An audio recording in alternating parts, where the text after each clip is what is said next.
জুলাই আন্দোলনের আগে থেকে বেশ জোর দিয়ে বিএনপি মহাসচিব পরিবর্তন নিয়ে খবর প্রচারিত হয়, তবে শেখ হাসিনা পালানোর পর আর সেই খবর কখনো শোনা যায়নি। তবে এবার বিএনপির মহাসচিব পদে আসছে বড় পরিবর্তন। কি হতে যাচ্ছে বিএনপির মহাসচিব পদ নিয়ে, আর কোন কৌশলেই বা যাচ্ছে বিএনপি?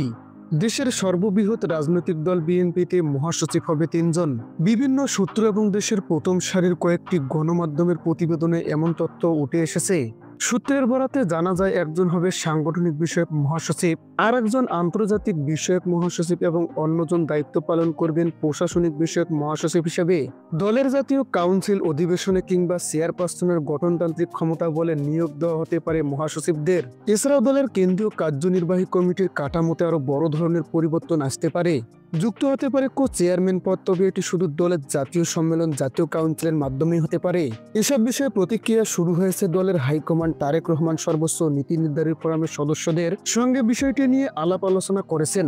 সংশ্লিষ্ট নির্ভরযোগ্য একাধিক সূত্রে এসব তথ্য জানা গেছে। তবে বিএনপির এসব পরিবর্তনে দলের তৃণমূল কিভাবে গ্রহণ করবে তা নিয়ে বিশ্লেষণ করলে দেখা যাবে, দল যত বড় হবে বিএনপি তত শক্তিশালী হবে। এতে করে বিএনপি তৃণমূলে বাড়বে দলের প্রতি আরো ভালোবাসা।